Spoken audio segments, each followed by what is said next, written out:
Bones a tothom, estem avui amb la Teacher Aloha 58, la Núria, per parlar de la resolució EDU 403722, bla bla bla, coneguda com la Sopos Light. Molt bones, Núria. Hola, bona tarda a tothom. Com va tot? Bé? Com va? Doncs bé, aquí estem, No? preparats per explicar una mica aquesta convocatòria. Segur que hi ha molta gent interessada. Anem a ello. Molt bé. Anem pel nombre de places. Vinga, resulta que han convocat 14.238 places en total i d'entre aquestes en tenim 5.413 per al cos de mestres i 8.489 per al cos de secundària. Aquestes, com ja he dit, estan distribuïdes per cossos especialitats, que acabo de donar l'exemple del cos de mestres de secundària, i dintre d'aquestes places doncs tenim unes places lliures i unes places de reserva. Aquestes últimes estan reservades per gent amb discapacitat igual o superior al 33%. Llavors, què passa? Per posar un exemple, a l'especialitat de llengua estrangera d'anglès, hi ha un total de 55 places amb reserva. Si al final aquestes places no s'acaben cobrint, passarien a les places lliures. Per tant, aquest número de places lliures podria incrementar al final d'aquest procés. Perfecte, home, sempre és un regal, no? Si estàs dels primers, dels suplents, si s'amplia alguna plaça. Perfecte. Quins requisits tenim per poder participar en aquest concurs? A veure, els requisits els podeu trobar més detalladament a les pàgines 12 i 13 de la convocatòria. Però per posar un exemple, algun d'aquests requisits són el de tenir la nacionalitat espanyola o d'altres estats membres de la Unió Europea i tenir el nivell C1 de català. D'acord? El C2 de català no és obligatori. No. No sé, al seu dia es va dir que seria necessari, obligatori, però de moment amb aquesta convocatòria no se n'ha dit res al respecte. Per tant, C1 de català i ja està. Serà com un mèrit més, suposem? Correcte. I les sol·licituds és d'aquí ja? Doncs sí. Les sol·licituds seran telemàtiques, amb identificació digital. Hauran d'accedir-hi a través de la pàgina web oposicionsdocents.gencat.cat i aquestes s'obriran el 16 de gener i fins al 10 de febrer de 2023. Val a dir que cada aspirant pot presentar-se a totes aquelles especialitats que vulgui, però, clar, cal vigilar perquè poden coincidir les dates amb un mateix examen. Llavors, en aquest cas, hauria de, tot i haver fet el pagament de diferents especialitats, hauria de decidir aquella persona a quina especialitat vol anar-se a examinar. Doncs això cal tenir-ho en compte, a l'hora de fer la sol·licitud. Doncs sí. I parlant de diners, el pagament, com va? Com ho tenim, això? El pagament s'ha de fer mitjançant transacció electrònica o a partir d'un terminal Servicaixa. L'import total, per exemple, pel cos de mestres seria de 44,05 € en el cas de fer-ho de manera telemàtica, ja que hi ha una petita bonificació, sinó que aquest preu s'incrementa una miqueta.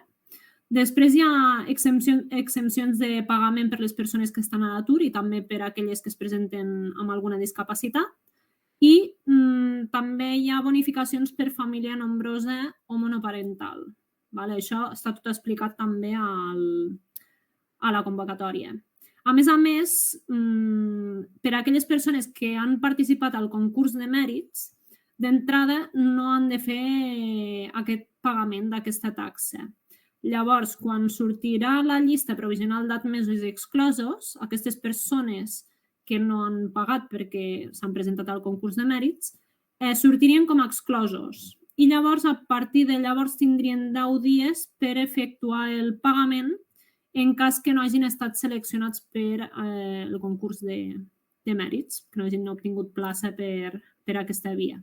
Llavors entenem que la resolució del concurs de mèrits sortirà a temps. No? O sigui, ho intentaran quadrar bé.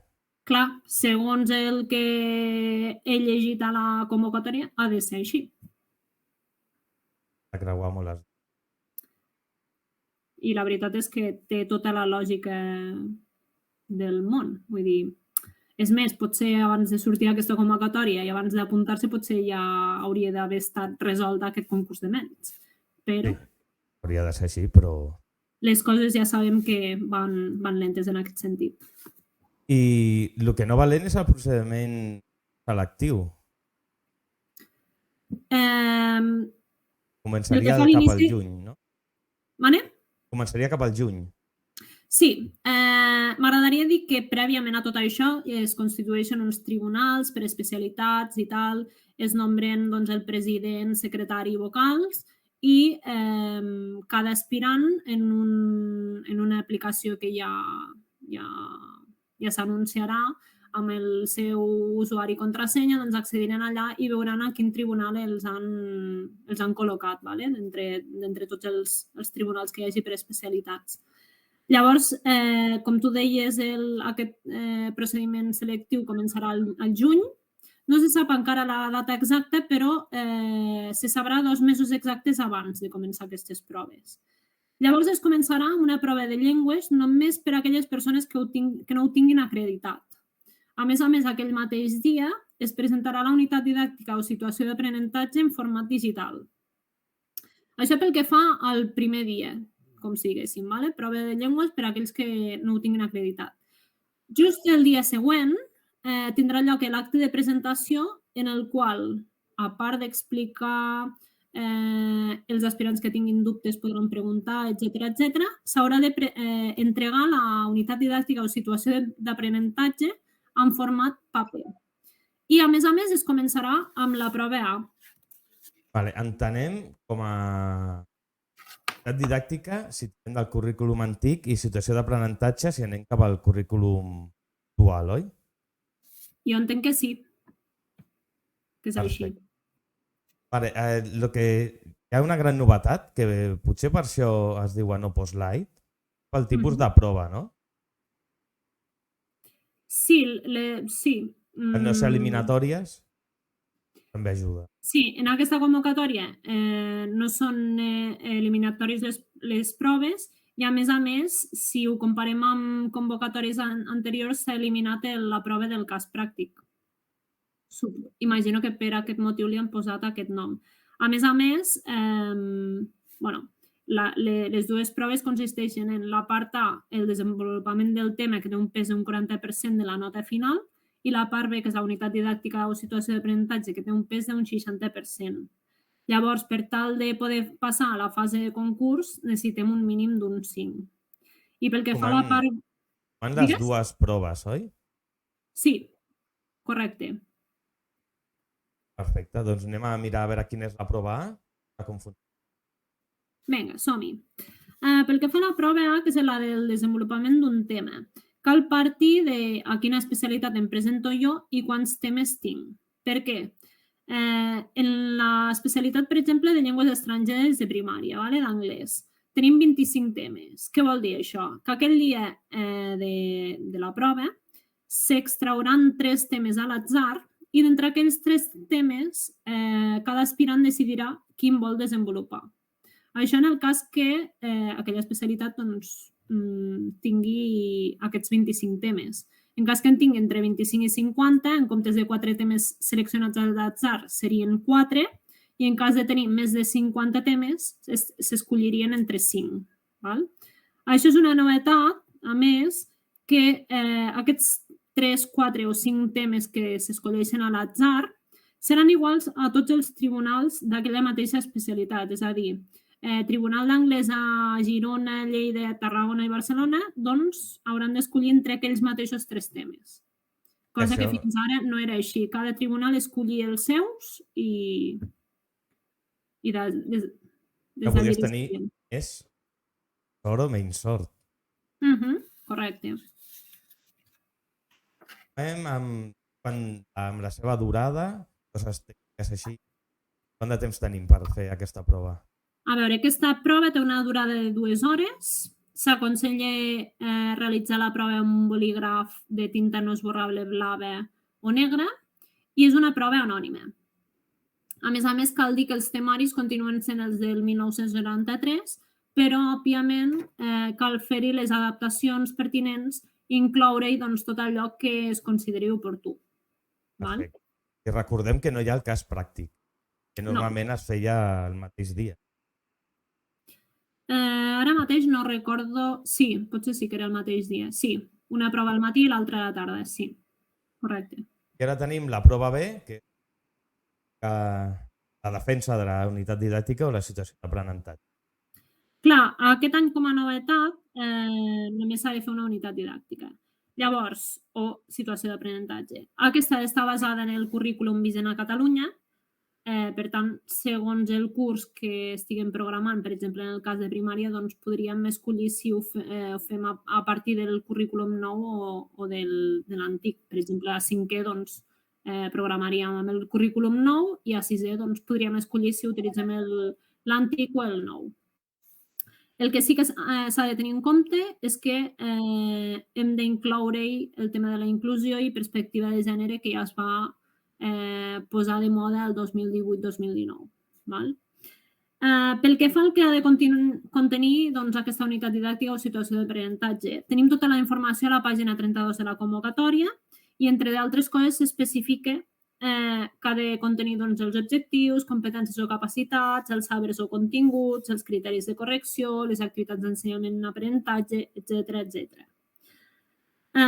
Tal com he comentat abans, aquesta unitat didàctica de situació d'aprenentatge s'ha de presentar el dia de l'acte de presentació. Se n'ha de presentar una còpia. Llavors, més informació sobre aquesta prova. Pel que fa a l'extensió, ha de tenir com a màxim 15 pàgines, més la portada i la bibliografia, que es consideren com a pàgines a part. Val? Important, a la portada doncs, hi han de constar les dades de l'aspirant i el cos i l'especialitat per la qual es presenta. A més, sobre la tipologia de lletra ha de ser Arial 11, amb un interlineat de 1,5 sense comprimir, ha d'estar impresa amb DIN A4, tot i que no s'especifica en la convocatòria si ha de ser a una cara o dues cares, en altres convocatòries es va establir que s'ha d'imprimir a una cara. Per tant, el consell seria continuar amb aquesta dinàmica, tot i que no sigui massa coherent avui dia, val? Pel tema d'estalvi. Sí, estalvi de paper, tot el tema del món digital... Bé, bueno, hem fet un passet almenys que s'ha d'entregar també una còpia en format digital, cosa que el 2019 doncs, no era així. Llavors, continuant una miqueta amb el tema de la tipologia, tipografia, pel que fa a les taules, poden tenir una lletra de 9 sense comprimir, de tal manera que no ens ocupi tant la informació que hi ha dins d'aquestes. Pel que fa als annexos, com a màxim 10 pàgines. Val? I tenim més informació sobre els criteris per a la preparació i exposició a l'annex 3 de la convocatòria. A més, a l'annex 5 també es parla una miqueta de la normativa. Per tant, no està de més fer-hi un cop d'ull. I això seria pel que fa, diguéssim, la presentació del dossier, en format paper. Llavors ja passaríem al tema de la defensa en si, Prèviament, amb unes mínim 14 hores d'antelació, ens diuen el dia i hora que hem de fer aquesta defensa. Què podem portar aquest dia de la defensa? Doncs podem portar, si volem, una còpia extra d'aquesta unitat didàctica o situació d'aprenentatge. Podem portar tot el material extra que considerem oportú que ens ajudi a explicar-nos millor i a ensenyar exemples d'allò que estem comentant. I un guió en paper que pot tenir una extensió de 2 cares o en format digital seria 2 pantalles. Val? En tot cas, ho fem de la manera que ho fem, s'ha de lliurar al tribunal en format paper al finalitzar aquesta exposició. Perfecte. I per últim, pel que fa a la prova B, la durada, Tindríem, des del moment que arribem a l'aula que hem de fer la defensa, doncs tindríem uns 5 minutets per preparar una mica si necessitem l'ordinador en cas que disposem important, el dia de l'acte de presentació, doncs, preguntar si al lloc on hem de fer la defensa, si disposem d'un ordinador, si disposem d'un projector, si ho hem de portar nosaltres de casa, etc. Tot això és important. En tot cas, aquell dia tindríem 5 minuts per preparar tot això. Després tindríem 15 minuts per fer l'exposició en si i els 5 minuts finals per preguntes del tribunal. Que estan llargues. No creguis, A mi la veritat és que em va passar molt ràpid. Ho portes preparat? I l'has fet tu? O la unitat? Jo penso que, tal com ho dius tu, si tu has preparat tu, ho portes tan ben preparat que sí, evidentment te poden fer alguna pregunta que dius, ostres, aquí no he acabat de contestar ben bé el que m'estaven preguntant o estàs tan nerviós que no saps el que t'estan preguntant exactament. Però s'ha d'anar amb tranquil·litat i a fer-ho el millor possible. I recordar que el són, a part mestres, companys nostres. Exacte. Patia. Són mestres actualment o ho han estat anys endarrere, perquè també ens podem trobar amb algun inspector o inspectora. Perfecte. I ara, un cop ja hem superat la prova A, prova B, anem a la fase de concurs. Exacte. I me passa ja. Els aspirants que han obtingut més de 5 punts en la fase d'oposició, doncs passarien a la fase de concurs. És a dir, haurien de començar a al·legar els mèrits. Tenen tota la informació a l'annex 2 de la convocatòria, que és la pàgina 40, a partir de la pàgina 40. Consell, llegir-se-la bé perquè hi ha alguna novetat respecte a altres convocatòries. Important, aquell dia s'ha de presentar tot allò que es consideri oportú, perquè en cas que s'hagi de reclamar, si prèviament no ho has entregat, no hi ha reclamació possible. És a dir, tinc un curs que no sé si em comptarà, entrega'l. Ja t'ho diran ells si compta o no compta. Cal portar de més o de menys? Exacte. O tinc un títol de màster que no és oficial. En principi, els que no són oficials diria que no compten. Però, per provar-ho, no es fa res. Sí. I ja quan hem celebrat que hem entrat, no? Gairebé ja queda l'última passeta, que és de ser personal funcionari en pràctica. Sí, correcte. Però no passaran a ser funcionaris en pràctiques fins l'1 de setembre del 2024. S'hauran d'esperar un curs sencer a fer les pràctiques. Aquest període seran avaluats amb una durada mínima de 3 mesos d'activitat docent. I aquest període d'avaluació, doncs, en principi ha de finalitzar el 15 de desembre del 2024. Llavors ja... Bon regal de Nadal. Sí, correcte. Llavors ja sortiria... Bueno, el doc surt uns mesos més tard. I ja et quedes tranquil. Sí, la veritat és que sí. I tant. Doncs, Núria, moltes gràcies. De res. Recordem que s'hagi entès aquest super resum que hem anat preparant. Sí, qualsevol dubte, si teniu dubtes, els podeu deixar als comentaris. Nosaltres a la descripció del vídeo penjarem les resolucions i els annexes. Podeu descarregar, si us fan falta. Perfecte. I ens veiem al pròxim vídeo.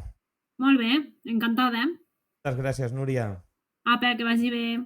Adéu.